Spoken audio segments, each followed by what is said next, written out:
ನಿಮ್ಮೆಲ್ಲರಿಗೂ ಕೂಡ ನಿಮ್ಮದೇ ಆಗಿರ್ತಕ್ಕಂಥ ಯೂಟ್ಯೂಬ್ ಚಾನಲ್ ಸ್ಟಡಿ ವಿತ್ ಪರಶುರಾಮ್ಗೆ ಸ್ವಾಗತ ಅಂತ ಹೇಳ್ತಾ 2026ರ ಶೈಕ್ಷಣಿಕ ವರ್ಷದಲ್ಲಿ ಅಂದರೆ 26-27 ಅಂತ ನಾನು ಸೊ ಇಲ್ಲಿ ಅತಿಥಿ ಶಿಕ್ಷಕರ ನೇಮಕಾತಿ ಬಗ್ಗೆ ಭಾಳ ಜನ ಮಾಹಿತಿಯನ್ನು ಕೇಳಿದರು. ಸೊ ಅದಕ್ಕೆ ಸಂಬಂಧಪಟ್ಟಂತೆ ವಿಡಿಯೋನ ತಂದಿದ್ದೀನಿ. ವಿಡಿಯೋನ ಲೈಕ್, ಶೇರ್ ಮತ್ತು ಸಬ್ಸ್ಕ್ರೈಬ್ ಮಾಡೋದನ್ನು ಮಾತ್ರ ಮರೆಯದಿರಿ. ಸೊ ವಿಶೇಷವಾಗಿ 2026-27ರಲ್ಲಿ ಅತಿಥಿ ಶಿಕ್ಷಕರ ನೇಮಕಾತಿಯಲ್ಲಿ ಯಾವೆಲ್ಲ ಬದಲಾವಣೆಗಳಿದ್ದಾವೆ ಮತ್ತು ಪ್ರೊಸೆಸ್ ಹೇಗೆ ನಡೀತಾ ಇದೆ ಅಂತಕ್ಕದ್ದನ್ನು ಕೂಡ ನಾವು ನೋಡೋಣ. ಸೊ ಇದಕ್ಕಿಂತ ಮುಂಚೆ ಗವರ್ಮೆಂಟ್ದಿಂದ ಕರೀತಕ್ಕಂಥ 15,000 ಟೀಚರ್ಸ್ ರಿಕ್ರೂಟ್ಮೆಂಟ್ಗಾಗಿ ನಾವು ವಿಡಿಯೋಗಳನ್ನು ಪೋಸ್ಟ್ ಮಾಡ್ತಾ ಇದ್ದೀವಿ. ನಿಮ್ಮ CET ಪರ್ಪಸ್ ವಿಡಿಯೋಗಳಿದ್ದಾವೆ. ಸೊ ಶಾರ್ಟ್ ಆಗಿರ್ತವೆ, ಬಟ್ ನಿಮಗೆ ಭಾಳ ಮೋಸ್ಟ್ ಎಕ್ಸಾಮ್ಗೆ ಯೂಸ್ಫುಲ್ ಆಗ್ತಕ್ಕಂಥ ವಿಡಿಯೋಗಳಿದ್ದಾವೆ. ಅವುಗಳನ್ನು ಸಹಿತ ವಾಚ್ ಮಾಡಿ ಅಂತ ಹೇಳ್ತಾ ಸೊ ವಿಡಿಯೋವನ್ನು ಪ್ರಾರಂಭಿಸ್ತೀನಿ. ಫ್ರೆಂಡ್ಸ್, 2026-27ನೇ ಶೈಕ್ಷಣಿಕ ಸಾಲಿನಲ್ಲಿ ಸುಮಾರು 30,000 ಪ್ಲಸ್ ಪ್ರೈಮರಿ, ಓಕೆ, ಮೊದಲ ಹಂತದಲ್ಲಿ ನಾನು ಹೇಳ್ತಾ ಇರೋದು 7,000 ಪ್ಲಸ್ ಸೆಕೆಂಡರಿ ಅಂದರೆ high school. Next 1,400 plus PU lecturer. Okay, so ಇದು ಮೊದಲ ಹಂತದಲ್ಲಿ, ಫಸ್ಟ್ ಪೇಜಲ್ಲಿ. ಸೊ ಅರ್ಥ ಮಾಡ್ಕೊಡ್ರಿ, ಮೊದಲ ಹಂತದಲ್ಲಿ ಇಷ್ಟು ಆಗ್ತಕ್ಕಂಥ ಸಾಧ್ಯತೆ ತುಂಬಾ ಇದ್ದಾವೆ. 30,000 ಪ್ಲಸ್ ಪ್ರೈಮರಿ ಸ್ಕೂಲ್ ಟೀಚರ್ಸ್ ಮೊದಲ ಹಂತದಲ್ಲಿ ಆಗ್ಬೋದು. 7,000ಕ್ಕಿಂತ ಹೆಚ್ಚು ಸೆಕೆಂಡರಿ ಹೈಸ್ಕೂಲ್ ಶಿಕ್ಷಕರ ಒಂದು ನೇಮಕಾತಿ ಆಗ್ತಾಯಿದೆ. 1,400ಕ್ಕಿಂತ ಹೆಚ್ಚು PU ಉಪನ್ಯಾಸಕರ ಒಂದು ಅತಿಥಿ ಶಿಕ್ಷಕರ ನೇಮಕಾತಿಗಾಗಿ ಮೊದಲ ಹಂತದಲ್ಲಿ ಕಾರ್ಯಾಚರಣೆಯನ್ನು ಮಾಡ್ತಾ ಇದ್ದಾರೆ. ಸೊ ಇದಕ್ಕೆ ಸಂಬಂಧಪಟ್ಟಂತೆ ಮೇ 3ನೇ ವಾರದಲ್ಲಿ, ಸೊ ಮೇ 3rd ವೀಕಲ್ಲಿ ಸೊ ನಿಮಗೆ ಡೀಟೇಲ್ ಆಗಿರ್ತಕ್ಕಂಥ ಗೌರ್ಮೆಂಟಿಂದ ಒಂದು ಆರ್ಡರ್ ಇಶ್ಯೂ ಆಗ್ತದೆ. ಇದಕ್ಕೇನಷ್ಟು ಭಾಳ ಕಷ್ಟ ಇರೋದಿಲ್ಲ, ಯಾಕೆಂದರೆ ಜಸ್ಟ್ ಫೈನಾನ್ಸ್ದಿಂದ ನಿಮಗೆ ಅಪ್ರೂವಲ್ ತೊಗೋಬೇಕಾಗ್ತದೆ. ಸೊ ಫೈನಾನ್ಸ್ ಅವ್ರು ಕಟ್ಟಿಸಿರ್ತಕ್ಕಂಥ ಅಷ್ಟು ಪೋಸ್ಟ್ಗಳಿಗೆ ಎಲ್ಲ ಮಾಡೋದಿಲ್ಲ, ಮೊದಲ ಹಂತ, ಎರಡನೇ ಹಂತ ಅಂತ ಮಾಡಿ ಏನು ಮಾಡ್ತಾರೆ ಅಂದರೆ ಫುಲ್ಫಿಲ್ ಮಾಡ್ತಾರೆ. ಒಟ್ಟಾರೆ ಜೂನ್ 5ರ ಒಳಗಡೆ, ಎಷ್ಟು, ಜೂನ್ 5ರ ಒಳಗಡೆ ನಿಮಗೆ ಟೀಚರ್ಸ್ಗಳನ್ನು ಸ್ಕೂಲಲ್ಲಿ ಇರೋ ಥರ ಗೆಸ್ಟ್ ಟೀಚರನ್ನು ರಿಕ್ರೂಟ್ಮೆಂಟ್ ಮಾಡ್ತಾರೆ. ಓಕೆ, ಇದು ಮಾತ್ರ ಯಾಕಂದರೆ ಸರ್ಕಾರದ ದಿಟ್ಟ ಕೆಲಸ. ನಾವು ಕಳೆದ ವರ್ಷವೂ ಕೂಡ ನೋಡಿದ್ದೀವಿ, ಜೂನ್ 6ಕ್ಕೇ ಜಾಯ್ನ್ ಆಗಿದ್ದರು ಗೆಸ್ಟ್ ಟೀಚರ್ಸ್ಗಳು ಸ್ಕೂಲಲ್ಲಿ. ಸೊ ಅಷ್ಟು ಫಾಸ್ಟಾಗಿರ್ತಕ್ಕಂಥ ವರ್ಕನ್ನು ಮಾಡಿದರು. ಇದು ನಂಬರ್ ಹೆಚ್ಚಾಗ್ಬೋದು, 30,000 ಹೇಳಿದ್ದೀನಿ. ಸೊ 40,000ವರೆಗೂ ಕೂಡ ಬರ್ಬೋದು. ಯಾಕಂದರೆ ನಾನು ಶಿಕ್ಷಕರ ಮತ್ತು ವಿದ್ಯಾರ್ಥಿಗಳ ಅನುಪಾತವನ್ನು ನೋಡಿದಾಗ ಮಕ್ಕಳ ಸಂಖ್ಯೆ ದಾಖಲಾತಿ ಸರ್ಕಾರಿ ಶಾಲೆಗಳಲ್ಲಿ ಕಡಿಮೆ ಇದೆ.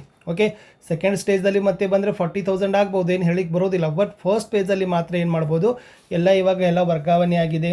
ಓಕೆ, ಸೊ ಎಲ್ಲ ಶಾಲೆಯಲ್ಲಿ ಶಿಕ್ಷಕರಿದ್ದಾರೆ, ಅದನ್ನೆಲ್ಲ ಅಂಕಿ ಸಂಖ್ಯೆ ತೆಗೆದುಕೊಂಡು ನೋಡಿದ್ರೆ 30,000-35,000 primary school teachers, 7,000 to 8,000 high school teachers, 1,400 plus PU ಲೆಕ್ಚರರನ್ನು ಫಸ್ಟ್ ಪೇಜಲ್ಲಿ ನಿಮಗೆ ಗೆಸ್ಟ್ ಟೀಚರ್ನ ರಿಕ್ರೂಟ್ಮೆಂಟನ್ನು ಮಾಡ್ತಾರೆ.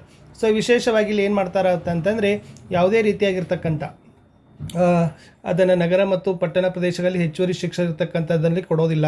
ಆಮೇಲೆ ಶಿಕ್ಷಕರ ಸಂಪನ್ಮೂಲಗಳನ್ನು ಹೆಚ್ಚು ಆರ್ಥಿಕವಾಗಿ ಮತ್ತು ಪರಿಣಾಮಕಾರಿ ಎಲ್ಲಿ ನೆಸಸರಿ ಇದೆಯಲ್ಲ ಅಲ್ಲಿ ವಿಶೇಷವಾಗಿ KPS ಮತ್ತು ಆದರ್ಶ ವಿದ್ಯಾಲಯಗಳು. ಸೊ ನೆನಪಿಟ್ಕೊಡ್ರಿ, KPS ಮತ್ತು AVಗಳನ್ನು ಫಸ್ಟ್ ಟಾರ್ಗೆಟ್ ಇದೆ.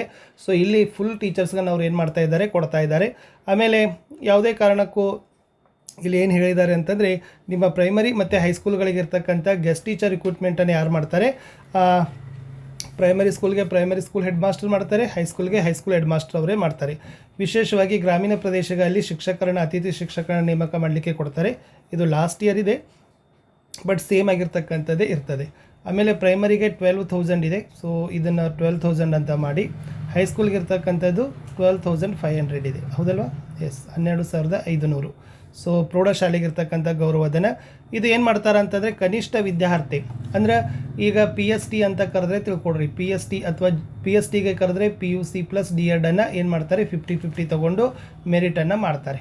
ಓಕೆ, ಅಂದರೆ PUC 80 ತೊಗೊಂಡಿದ್ರೆ 40% ಆಯಿತು, D.Ed 80 ತೊಗೊಂಡ್ರೆ 40 ಆಯಿತು, ಎರಡು ಸೇರಿಸಿ ಎಷ್ಟಾಯಿತು, 80 ಆಯಿತು. ಇದು PSTದಾಯಿತು. ಓಕೆ, ಇನ್ನು GPT ಮಾಡಬೇಕಾದ್ರೆ ಅಲ್ಲಿ ನಿಮಗೆ ಡಿಗ್ರಿ ತೊಗೊಳ್ತಾರೆ, BA ತೊಗೋತಾರೆ. So BA plus D.Ed or B.Ed. So ಎರಡರಲ್ಲಿ ಯಾವುದು ಒಂದು ಟೀಚರ್ ಎಜುಕೇಷನ್ ಆಗಿದೆಯಲ್ಲ ಅದನ್ನು ನಿಮ್ಗೆ ಏನು ಮಾಡ್ತಾರೆ, 50-50% ಹಾಕಿ ಮೆರಿಟನ್ನು ಮಾಡ್ತಾರೆ. ಹೈಸ್ಕೂಲಲ್ಲಿನೂ ಕೂಡ ಅದೇ. ಕನ್ನಡದಲ್ಲಿ ಬೇಕಾದರೆ ಹೈಸ್ಕೂಲಲ್ಲಿ ಕನ್ನಡ ಆಪ್ಷನಲ್ ಆಗಿ ಓದಿರಬೇಕು ಅಥವಾ PG ಕನ್ನಡ ಇರಬೇಕು.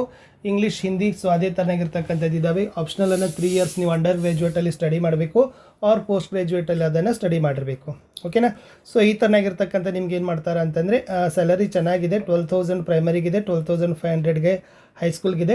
ಸೊ ಬಟ್ ನಾನು ಅಂತ ಹೇಳ್ತಕ್ಕಂಥದ್ದಂದರೆ, ಇದಕ್ಕೆ ನೀವು ಅಡ್ಯಾಪ್ಟ್ ಹಾಕ್ಕೊಂಡು ಕೂಡ್ಲಿಕ್ಕೆ ಹೋಗಬೇಡಿ. ಯಾಕಂದರೆ ಗೌರ್ಮೆಂಟ್ದಿಂದ ನಿಮಗೆ ಕಾಲ್ ಮಾಡ್ತಾರೆ, ವಿಶೇಷವಾಗಿ ಹೈಸ್ಕೂಲ್ ಶಿಕ್ಷಕರ ನೇಮಕಾತಿ ಆಗ್ತಾಯಿದೆ ಅಂತಕ್ಕಂಥ ಸುದ್ದಿ ಇದೆ.